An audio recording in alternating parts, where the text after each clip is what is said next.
Some peacock. Whoa. They are huge. Look at it compared to the birds above.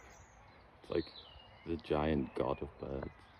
I'm walking in the beautiful English countryside once again, and we'll be talking about music. I'm going to be focusing on what's been on my current rotation this week and some stuff I would love to recommend you to listen to.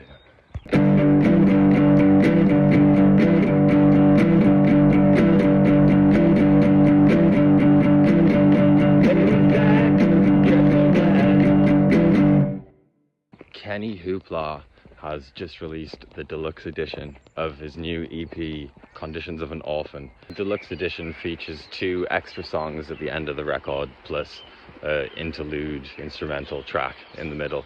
And even though it initially was an EP, I feel now with this deluxe edition reissue, it fully feels like an album. I have done some research into the new tracks, and they were apparently recorded and worked on around the Survivor's Guilt era, where he was making amazing music with Travis Barker.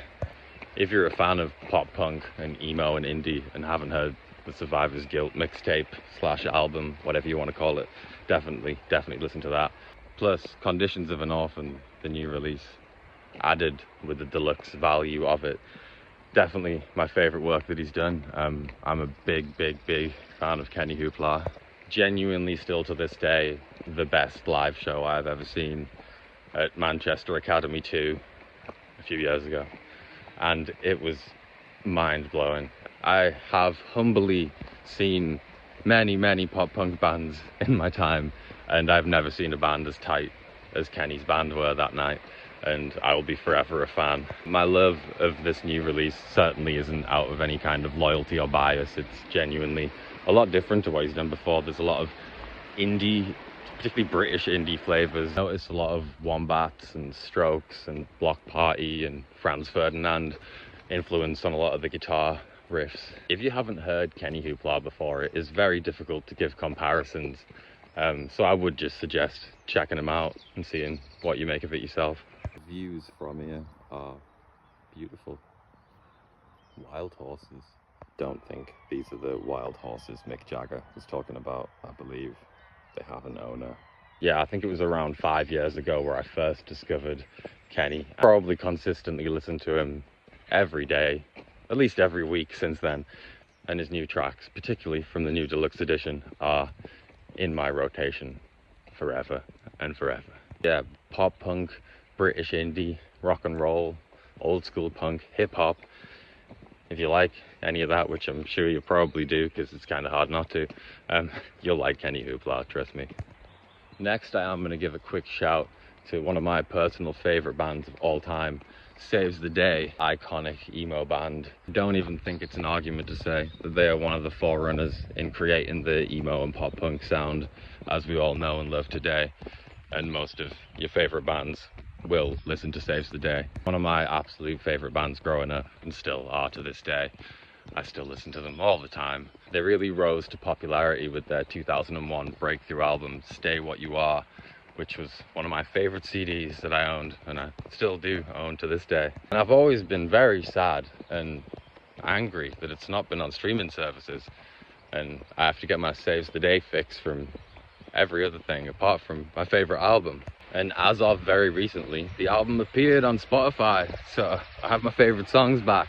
But if you have discovered pop punk later than, say, 2010, or even later than that, even if you discovered it yesterday and haven't heard of Saves the Day, this album is guaranteed to be one of your favorites. They toured with Green Day, Blink-182, New Found Glory, all of the essentials. I'm not really too sure why they didn't get the superstardom that some of their other peers did. Please check out this album and you will see why. The opening track is called At Your Funeral and is one of my favorite songs. I think I say this in every video. It's one of my favorite songs of all time. I'm going to say that a lot, but I have a lot of favorite songs. Who doesn't? But this genuinely is. Plus my personal favorite song on the album, called Freakish, definitely inspired bands like The Used and Glassjaw, and I'd say that post-hardcore sound, particularly when a lot of post-hardcore bands did a change pace type song like 8th DOS Mill by Glassjaw. for example, strongly imagine that Saves the Day would have been an influence on such bands. I have also heard My Chemical Romance talk about them in a documentary, and they may have toured together as well. There's probably so many forgotten CDs and mixtapes and records that haven't been uploaded to streaming services and now are going to be potentially lost in time. Plus, for the end of this video, I'm going to give a shout out to my current favourite new album, although it's been, I think, over a month. It's been a while, but I've listened to it every day. The legendary J.Cole with the now already iconic album, The Fall Off. Actually, I don't think these are the wild horses Mick Jagger was talking about. I believe they have an owner. I did say in a previous video that I would have to mention this, and I do. It is one of my favourite hip-hop albums ever. Check out the tracks Legacy. Legacy, in my opinion, is one of the best written pop songs of all time. Definitely give that one a listen. And if you like the harder rap stuff, I know 2-6, which does have a great music video as well, is out, and it's very, very, very, very good. And yeah, the record is a double album, so 22 tracks in total. Again, I did a little bit of digging and found out that J.Cole, Jermaine, his intention with the album was first half is his perspective on life from the age of 29, and the second half is from 39, where he's at now. And hearing someone chronicle in their own life into a story that stands up against most made-up stories, it really truly is an incredible listen for anyone, no matter what genre of music you like. There's guitars and there's drums and there's synths, there's a lot of stuff all over the place. Even a few acoustic guitar-led tracks with some real melodic vocals that haven't heard J. Cole my whole life and all of his other previous releases. I knew he could, throw down a hook and sing a melody, but there's some beautiful, beautiful vocals on this. Music that will undoubtedly stand the test of time, and I really don't think there's that much released these days that I can say that about. So yeah, I wanted to show some love. Definitely check out The Fall Off, the new album by J. Cole, if you haven't. Go and listen to Saves the Day, if you like hip-hop punk, and discover something new with KennyHoopla, trust me. I'm back near a road now, so there's going to be noise. My beautiful English country walk has taken me onto a busy English road, so I will bid you farewell. This broadcast is brought to you by Bronam, the band with the boldest emotions.